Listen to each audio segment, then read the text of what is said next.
Hey, what's up? It's your boy Henry here again, and this time we're gonna analyze the song Nightmare by From Ashes to New.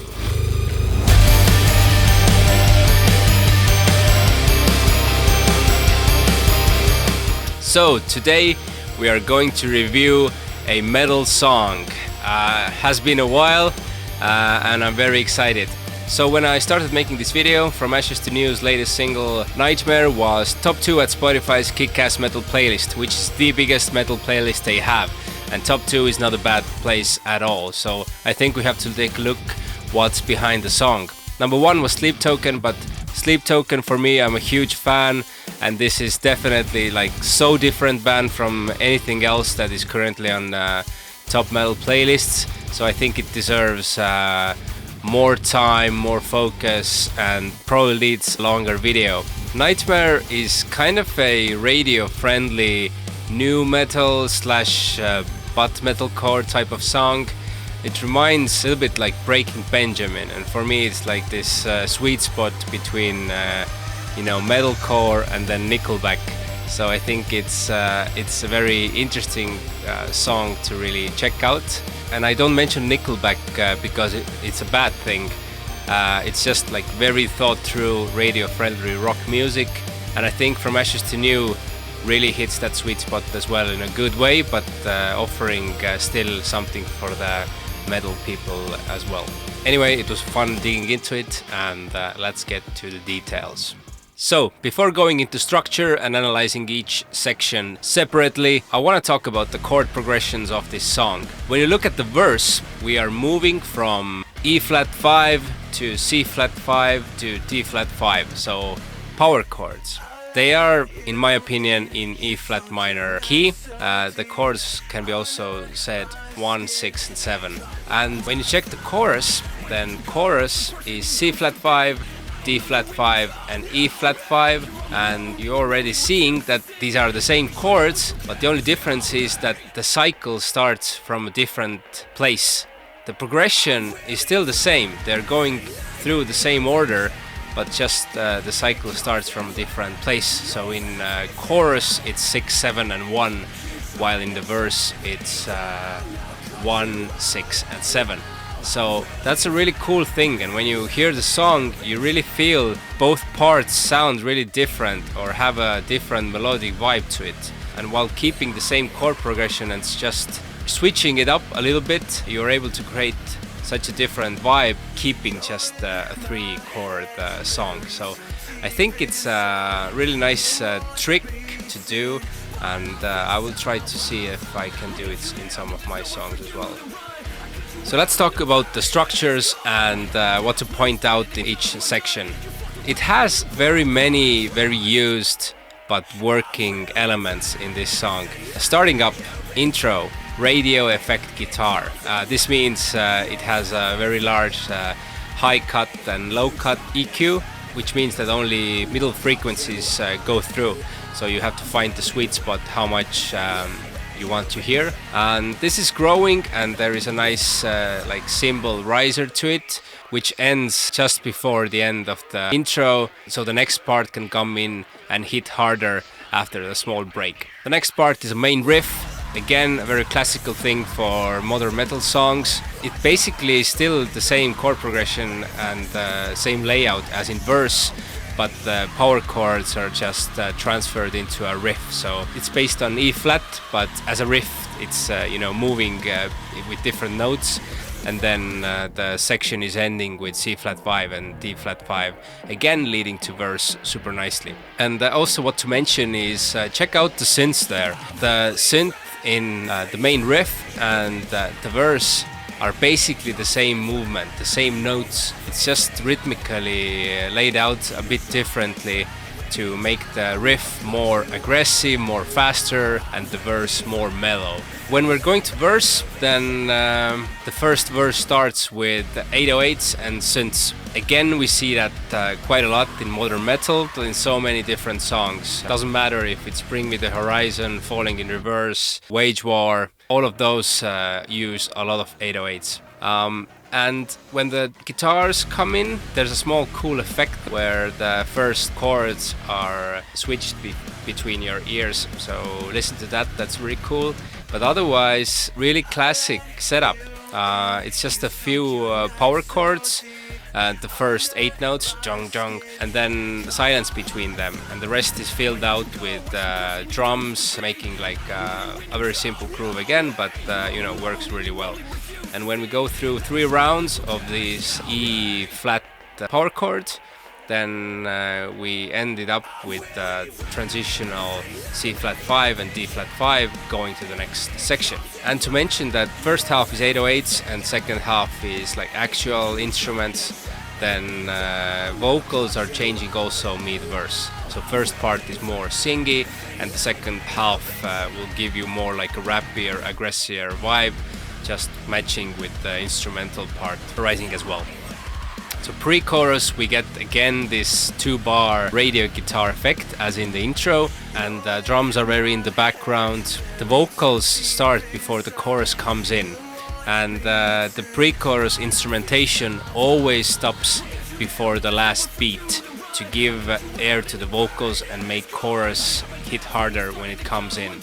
And this happens before each chorus, and this happens also before the main intro riff, and also before the breakdown. So you really get used to that formula in the song, and for me it's just very good songwriting. Chorus, it's super catchy. It's this classic AA-BA type of concept which almost always works. Like you sing twice the same melody, then you switch it up, and then you come back to the first melody again. And in this song the instrumental part follows the vocals as well, so they make a change also. Doesn't have to always work like this, but this song's like really puts the emphasis on this AABA structure, and for me it really works. One thing to mention here also is that in the end of the chorus, guitar plays a note E, which is not in the key of E flat minor, and this note gives the feeling of unease. It's like kind of raises the tension, so you will feel really good when the next section comes in again, and the notes that are in the next section are part of the key, so the song feels much more natural for you again. And in the end of second chorus, there's a small like half bar turn where they just hit quarter notes, and these quarter notes are based on E as well, so they keep this tension up even longer, so when the build-up starts to break down, it resolves much better. Second verse comes in straight with guitars and drums, and again this singy type of singing, and then the second part, another guitar lead is added which wasn't there in the first verse, and then the vocals become aggressive and rappy again and transition well to the pre-chorus.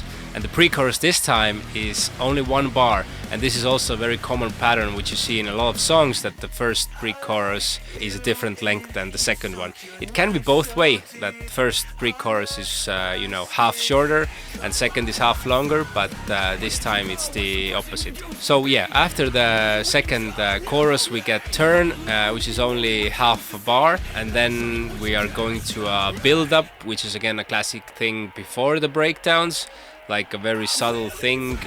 Again, we use the same radio guitar effect, and then nice like megaphone effect as well, complementing these radio guitars. Breakdown, nothing much to comment here. It's a very nice bouncy riff. More interesting part is when we go from the last pre-chorus to chorus, and this pre-chorus now it's 4 bars, so we go from 2 bar pre-chorus to 1 bar pre-chorus, and now to 4 bar pre-chorus. Usually the breakdowns are the most heaviest ones, so this 4 bar pre-chorus really gives you the air to a little bit chill again to come into the heavy chorus. And all of the instrumental elements in this section are basically automated, like the high cut filter opens up, so they're going like from another room to really close and bright next to you. And the real drums are also coming in and ending just before the last beat. They're doing a small fill, which makes the small pause in the instrumentation really stand out as well. Again, the vocals come in, but this time the chorus doesn't come in at 1, and it comes in on the beat of 3 in the chorus. to really let the first half of the chorus vocal melody shine out. So that's a really cool thing as well. It's just a little switch and the feel change what you're used to in the choruses. So again, like all the parts are a little bit changing all the time to keep the song interesting. And we end with the main riff again, and this time we go halftime feel as well on the third bar, and we end with the fill just before the end of the fourth bar. So a really solid song, really many classical things, but it comes together super well. One more thing here, which is interesting for me, very interesting, is the tempo of the song. So the tempo is 95 on most of the cases, but not exactly. So I tried to map the song to my DAW and I couldn't get this sync up, not with tempo 95, not with tempo 95.5 or 96. So it always goes out at some point. And I tried to play around with different sections, didn't put too much time for it, but it seemed for me that what they're doing here is switching before 95 and 95.5 between sections. So the first half of the verse can have 95 and second part 95.5 BPM or 190 depending how you want to count the bars. And I think this gives this extra something which is not like knowingly feelable, but I guess you feel it when also like in breakdown, the first part is a little bit faster and the second part is slower. So I think this is really like building this tension and building this energy within the song with just changing the tempo half beat per minute. Very interesting stuff and really cool to try it out on the upcoming songs. So yeah, here we are, From Ashes to New, Nightmare. A very catchy and very well thought song. It's a good pop song in that sense. It uses very many formulas that work, that always work. It doesn't do anything like super interesting, but it's a really solid song. So I'll give it a 6, but I'm really looking forward to what comes next. From Ashes to New is somehow a new band for me, although they have been around quite a bit. And as they are now releasing singles, I'm very excited what comes next. This is the end of this video. Make sure to check out my other analysis videos, maybe about Architects and their latest album, or maybe about some pop artists that I've done as well. Check them out, was fun, and if you really liked it, hit that subscribe button as well. Peace out!